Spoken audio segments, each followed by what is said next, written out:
तो ये मान के चलिए कि अंधेरा मिटने वाला है और रोशनी हमारे घर में आने वाली है। ये सबसे बेस्ट है।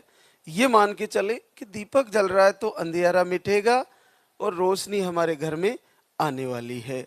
अब रोशनी कुल के दीपक के रूप में आएगी और हमारे घर में भी नन्हा मुन्ना या नन्ही मुन्नी आने वाली है। ऐसा संकल्प करते हुए तैयारी करनी चाहिए। मन के 3 दोष होते हैं, मल, विक्षेप और आवरण। इन मन के दोषों में सबसे ज्यादा कठिन होता है विक्षेप। विक्षेप का मन मतलब होता है मन का बार बार इधर उधर हो जाना। जैसे मैं आरती कर लेती हूं, फिर सोचती हूँ इससे क्या होगा,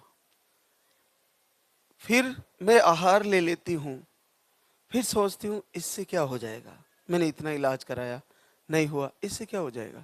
मैं जल्दी उठ लेती हूँ ब्रह्म मुहूर्त में, लेकिन फिर विचार आता है इससे क्या होगा, इतने सालों नहीं हुआ। मैं शाम को वंदना कर लेती हूँ, लेकिन इससे क्या होगा, इतने दिन किए नहीं हुआ। मैं लालदा की सरकार की ही आरती क्यों करूं, दूसरे देवताओं की भी बहुत की, भगवान शिव की करे, कन्हैया की करे, राम की करे, मैंने ऐसा कोई देव नहीं छोड़ा जिसकी प्रार्थना करे, उनसे नहीं हुआ, इनसे कैसे हो जाएगा, क्यों करूं। और फिर करूं, करने भी लग जाए, फिर नहीं करे।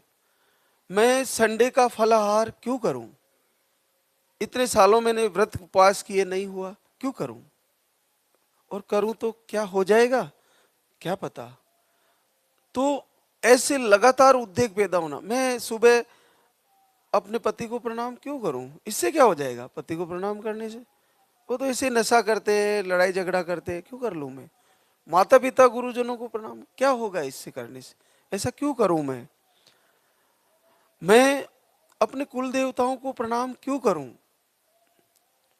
मैं महाराज श्री के प्रवचन सुनने से क्या हो जाएगा, वीडियो दर्शन से क्या हो जाएगा।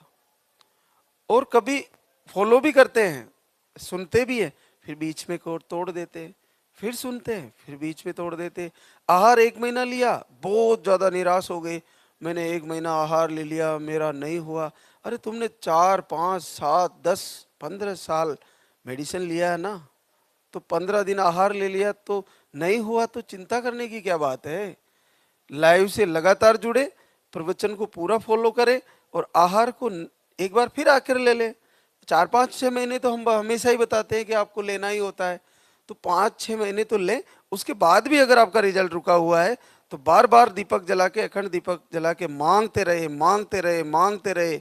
एक न एक दिन तो प्रभु की कान के अंदर आवाज पहुंचेगी हमारी, एक न एक दिन हमारे दीपक की जो लो जल रही है वो अग्नि आपको साक्षी बनकर मैसेज पहुंचाएगी दरबार के हृदय तक, और वो सुनेंगे और पलक झपकते ही पॉजिटिव आ जाएगा। कैसे नहीं आएगा।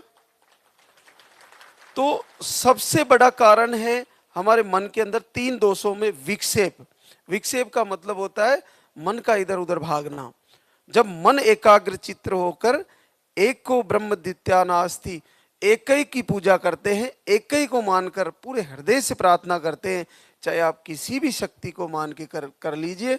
जब सतियां हमारे भारत भूमि में केवल अपने पति को परमेश्वर मानकर पूजा करती थी और किसी की पूजा नहीं करती, तो उनके भी कार्य सिद्ध होते थे। तो हम क्या है, इधर उधर भटक रहे हैं, बहुत सारे देवी देवताओं की पूजा कर रहे हैं।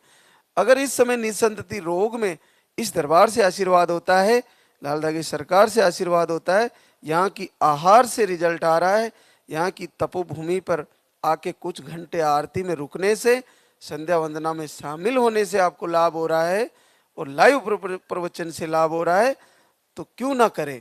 अपने मन में उद्वेग और विक्षेप आता है, उसको रोके, फिर से लाइव से जुड़े, और लाइव से जुड़ जाओगे तो विक्षेप मिट जाएगा और आप एकाग्र चित्तों के मन को एक संकल्प के साथ अगर आपने जोड़ा और आहार को सही से लिया, तो आप मान के चलिए ऐसा कौन सा कठिन कारण है जो यूट्रस का रोग बन के बैठा है, वो निश्चित ठीक हो जाएगा। आप में से सबका रिजल्ट आ जाएगा। और सबसे बड़ा